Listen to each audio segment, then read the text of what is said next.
With the barbell, Yes. give us a rep range for that, because everyone's asking for your arm secrets. Well, there are no secrets, but if I'm doing barbell, any basic movement like this, 6 to 8 for mass. Yeah. If I do cable curls or like a preacher, maybe 10 to 12. But anything basic like a barbell or dumbbell, I like to stick to 6 to 8. And two, when you're doing them, always remember, don't cheat. Just bring it up and squeeze. Doing this doesn't squeeze your bicep anymore, it just works your delt. And also, none of this shit where you're throwing it.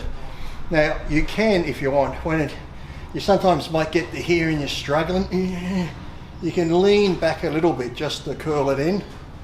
As long as that little bit of cheating is just adding stress to the muscle.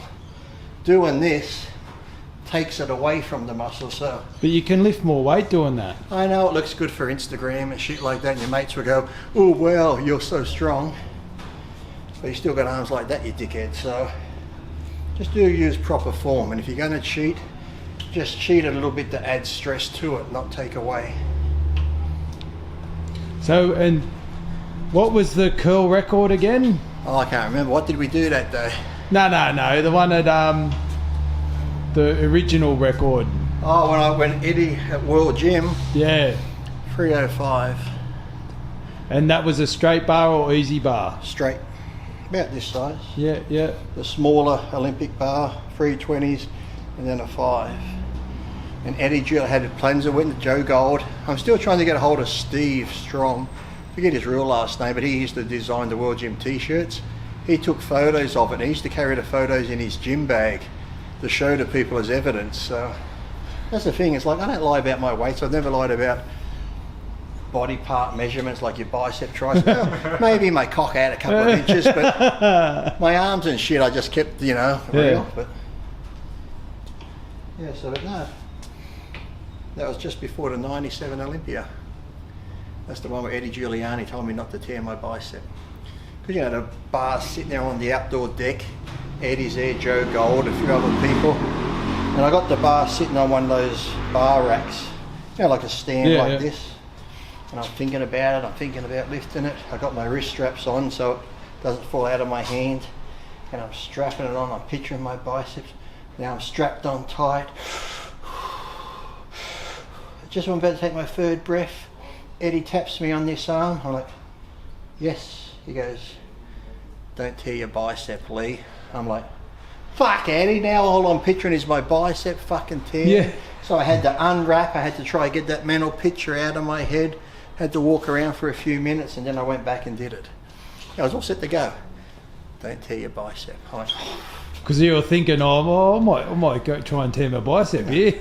All I was thinking about was, Lee, this is going to be easy, you're light, you're strong, big biceps. I was so focused, and then don't tear your bicep. Now I've gone from so focused to sping. Yeah. I just had to let go of it and fucking psych up again, because that's all I pictured. I'm like, thanks Eddie.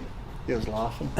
But I think the secret of those insane lifts was that you didn't just go from 3 plates. Oh no. It was like a constant build up.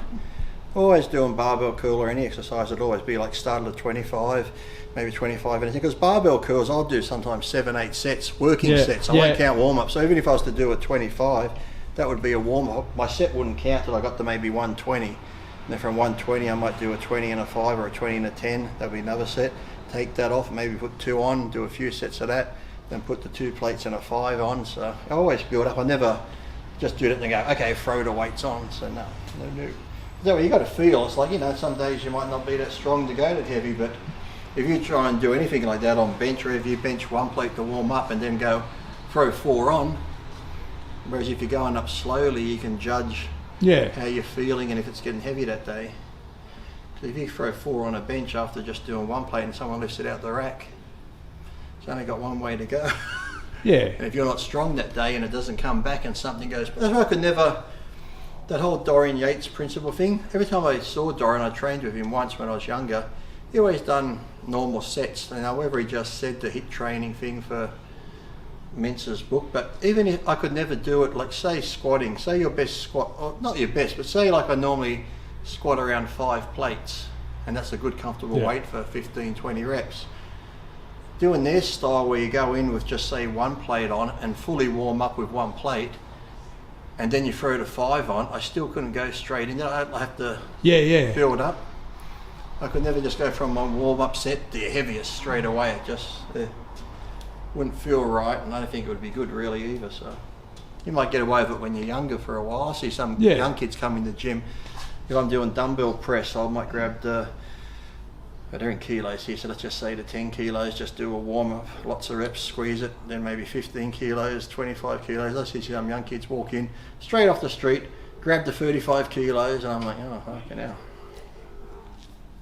When you're young, you can do it, you don't really think about it, but as you get old, but even then you can still hurt yourself if you're not properly warmed up, so you should always warm up properly. And even if I'm doing like barbell curl, and I've finished my 7-8 sets, yes, my arms are really warm and pumped, but if I go to a preacher, because I'm in that angle now, I'll still warm up with a set or two of preacher. Same as if I was doing flat dumbbell.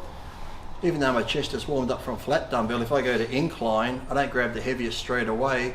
I might grab like the 30 kilo dumbbell or 25 kilo and do 1 or 2 sets because I'm on the incline, and then go heavy. Because you're changing the angles and using different muscles. So even though it's the major muscles the same, you're using little ones independently, so best to be safe than sorry. So yeah, and I also think like people think weight training's just lifting a weight up and down mindlessly. Yeah, it's actually focus. like technique. You got to really, and like people always say mind muscle connection, and it's true. I don't mean like you got to really be like this, but it's like if you say you're doing your bicep and you're standing here, just really focus, just think, squeeze the bicep, feel the bicep pump. Even if you want to picture a mountaintop or picture Arnold's arms or whoever, picture my arms. But just focus on nothing else. Don't worry about shit going on around. You don't worry about music in your head. All you should be is just up, squeeze, feel it down. Up, squeeze, feel it down. And that's all you should be focused on. So just think about that and that sort of thing. And whether it's chest or anything, just picture it and squeeze it and really focus on what you're doing. Don't be like, yeah, what are you doing on the weekend? Yeah, that's good. It's like, that's wasting your fucking time. So just when you're in the moment, in the exercise, just focus on the exercise. Talk shit after. Yeah. I've actually known a few guys who have actually torn muscles, and it's always been warming up. For that reason, they're cold. Even a weight like this, they pick it up. What did you do on the weekend? Yeah. Oh, fuck. Ooh. Little twinge. Because, even though it's a light weight, you're not warmed up properly and you're not focused. Whereas if they had to pick up the light weight and concentrated, they would have been okay. But so always stay focused on what you're doing.